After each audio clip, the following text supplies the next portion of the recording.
Bom dia, igreja! Vamos para mais um Café Mais Palavra?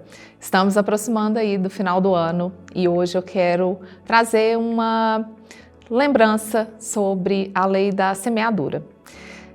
Nós vivemos, o ano de 2025, eu não sei você, mas muitas pessoas com quem eu converso sentiram que foi um ano assim muito acelerado e nós estamos constantemente buscando algo.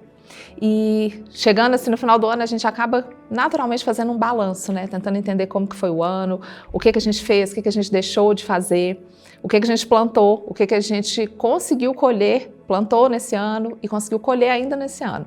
Eu acho que é algo assim bem natural, que a gente fica buscando essas respostas. Mas a palavra de Deus, ela nos lembra que o tempo de plantar e de colher, ele não é nosso, ele é do Senhor. Lá em Gálatas 6, 7 a 9 diz o seguinte: tudo que o homem semear, isso também colherá. Não nos cansemos de fazer o bem, porque há tempo colheremos, se não desfalecermos. Então isso não é só uma orientação simples, uma orientação de vida, mas é como se fosse uma lei espiritual mesmo, a lei da semeadura. Então tudo que a gente faz, cada decisão que a gente toma, cada passos de fé que a gente dá, são sementes que a gente vai plantando.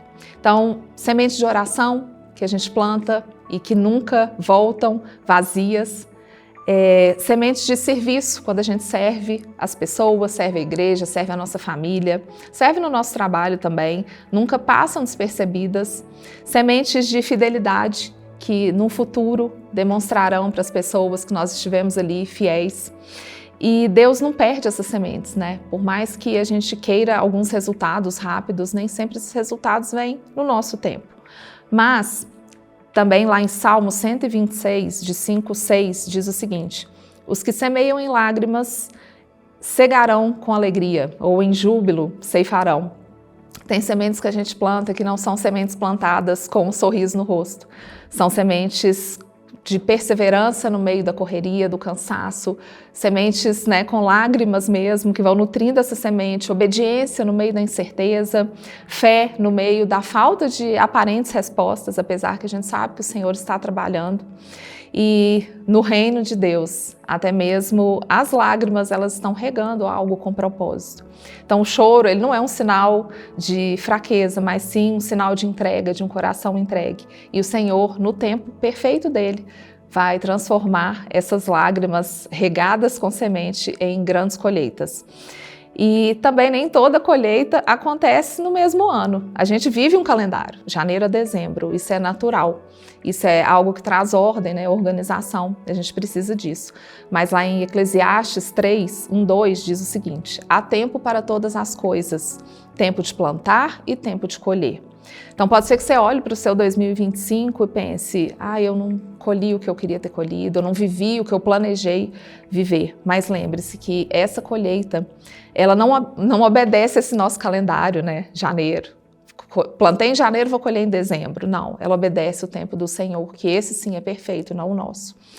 Então, no reino de Deus, assim como na nossa vida assim, palpável, existem sementes que elas germinam mais rápido. Lembra aquela sementinha lá de feijão que a gente planta na escola, no algodão? Cresce rapidinho. Tem coisas que a gente planta que a gente colhe rápido, mas tem outras que demoram mais para germinar, para crescer. E o importante é lembrar que Deus, ele está trabalhando na nossa vida, independente da gente ver ou não, de ser palpável ou não isso na nossa vida, no nosso dia a dia, mas a gente precisa crer que o Senhor está trabalhando. E para a gente fechar, essa colheita que o Senhor valoriza não é só uma colheita externa, mas a colheita interna, ou seja, as mudanças que vão acontecendo dentro da gente enquanto a gente está semeando, plantando. E eu quero então te fazer esse convite para, nesse final do ano, olhar para o seu ano e não se preocupar somente com o que você conseguiu colher, mas pensar o que você conseguiu plantar, semear para colher no tempo perfeito do Senhor. Então, que possamos fechar esse ano dizendo: Senhor, eu plantei, eu reguei e eu espero, confio no Senhor para colher no tempo do Senhor, que é perfeito, e não no meu tempo. Que o Senhor te abençoe e que essa palavra encontre um bom solo no seu coração para germinar.